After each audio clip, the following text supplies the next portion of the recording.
Olá, gente, tudo bem? Sou a Raquel de Sá, analista de macroeconomia aqui da XP Investimentos, e esse é mais um Economia em Destaque, em que eu vou falar para vocês os destaques dessa semana que passou e o que esperar para a semana que vai começar.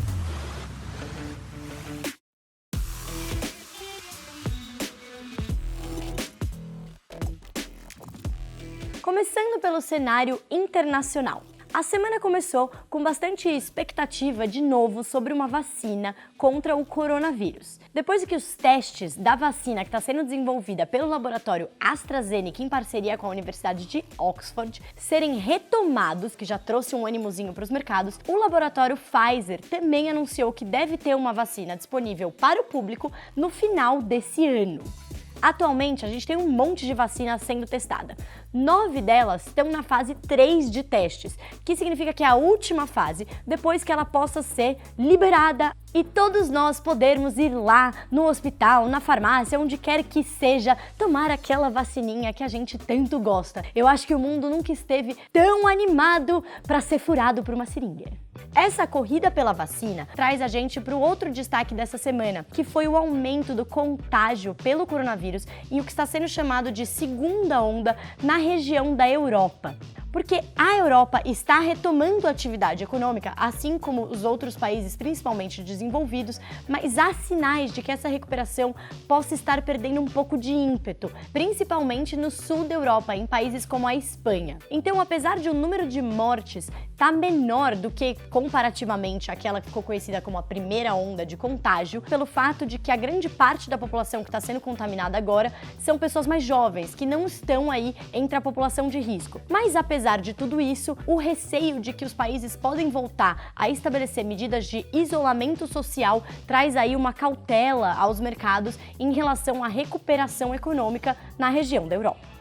Mas o grande destaque nessa semana no cenário internacional ficou para a decisão de política monetária do Fed, o Banco Central norte-americano. O Fed decidiu por manter inalterada a taxa básica de juros dos Estados Unidos, que são os famosos Fed Funds, entre ali a taxa de 0,25% e 0,5% ao ano. O que o mercado estava realmente esperando era um detalhamento de como que vai ser feita a política monetária, em que o Fed anunciou que estava adotando uma estratégia chamada de Average Inflation Targeting, que nada mais é do que a média da meta da inflação. Ele determinou que vai olhar para a inflação e também para a taxa de desemprego, mas basicamente ele vai olhar para a média. Depois de um momento em que a inflação ficou bem abaixo da meta, ele vai esperar que ela fique acima da meta para que, na média, no longo prazo, ela atinja a meta de 2%. Essa decisão também era bem esperada porque foi a última decisão antes das eleições presidenciais que vão acontecer em novembro. E o Fed não anunciou um aumento dos estímulos monetários, né? O que parte do mercado esperava aí para trazer ainda mais liquidez para os mercados. A atividade nos Estados Unidos está melhorando, né? Mas de qualquer maneira há uma cautela, uma preocupação do que vai acontecer uma vez que os efeitos desses estímulos fiscais, que já acabaram, se dissiparem totalmente na economia. Por isso que há tanta pressão em cima desse mais novo pacote de estímulos fiscais. Indo agora para o cenário doméstico, vocês devem ter percebido que a gente teve aqui também uma decisão de política monetária. Mas antes de falar disso, eu vou falar do IBCBR, que é um índice de atividade calculado pelo Banco Central, que é diferente da metodologia usada pelo IBGE para calcular o PIB, mas eles andam bem lado a lado. O IBCBR, ele mostrou que em julho a economia brasileira contraiu 4,19% comparado com julho do ano passado, no que a gente chama de ano a ano. Se a gente comparar com junho, o mês imediatamente anterior, a gente cresceu 2,15%, o que mostra que o pior da crise já ficou para trás. O resultado, ele veio bem em linha com os números que a gente já conhecia dos grandes setores da economia, basicamente indústria, comércio varejista e serviços. Quando a gente olha para esses resultados, fica bem claro que a indústria e o comércio varejista estão recuperando bem forte, né? Mas que os serviços estão ficando um pouquinho para trás. Mas como já era um pouco esperado e como está acontecendo no mundo todo. Então a gente deve continuar monitorando o que acontece com o setor de serviços, lembrando que ele representa boa parte do PIB brasileiro. A gente teve também aqui no Brasil decisão de política monetária. O Copom, ele decidiu manter inalterada a nossa taxa básica de juros, a Selic, em 2% ao ano.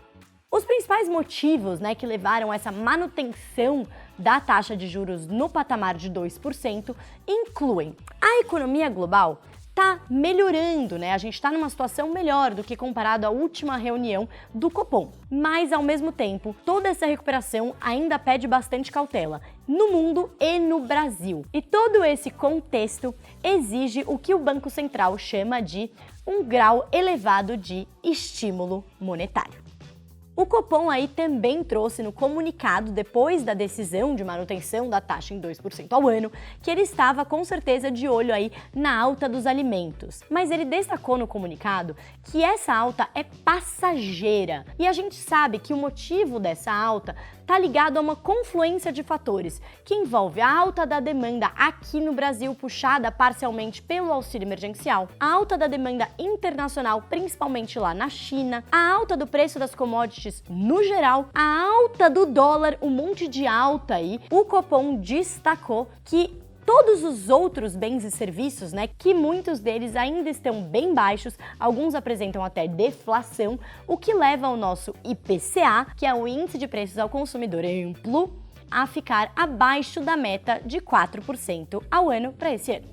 Finalmente, o Copom também detalhou um pouco mais do que ele tinha falado na última decisão sobre o que a gente chama de Forward Guidance. É que o Copom, o Banco Central, vai sinalizar o que eles pretendem fazer no futuro com a taxa de juros. Quer dizer que ele disse assim: olha, gente, até os nossos modelos e os modelos do mercado mostrarem que a inflação está chegando próxima à meta, que esse ano é 4% e o ano que vem é 3,75% e no outro ano é 3,5%, a gente vai sim manter a nossa taxa de juros em 2%. Para essa semana, a gente esperava a entrega daquela PEC do Pacto Federativo, que iria incluir detalhes do programa Renda Brasil, que é aquele novo programa social de transferência de renda, e o que acontece é que o presidente vetou algumas ideias que estavam circulando ali mesmo no Ministério da Economia, que incluía o congelamento de pensões e aposentadorias, que hoje são vinculados ao salário mínimo. Isso abriria um espaço permanente no teto de gastos, mas o presidente foi muito enfático e disse que não gostou muito da ideia e que não iria discutir essa possibilidade e que, por hora, os planos de Renda Brasil estavam acabados. E lembrando também que o valor para o Renda Brasil, que ainda não foi determinado porque a gente ainda não sabe como que seria esse programa, ele não está incluído no projeto de orçamento que foi enviado pelo Executivo ao Congresso. E ele também não cabe, bem nos 34,8 bilhões de reais orçados para o Bolsa Família para o ano de 2021. Além de toda essa discussão fiscal, que tende a se arrastar muito mais do que a semana que vem, a gente vai ter outros indicadores importantes que o mercado vai ficar de olho, que inclui a ata do Copom, que é um detalhamento daquilo que foi discutido lá no VVIP, lá do Copom dentro do Banco Central. Também inclui os dados de arrecadação federal para o mês de agosto, além dos dados das contas externas também para o mês de agosto. E lá no cenário internacional, a gente vai ter discurso do presidente do Fed, do Jerome Powell, que sempre mexe nos mercados, além de diversos indicadores de atividade das principais economias do mundo.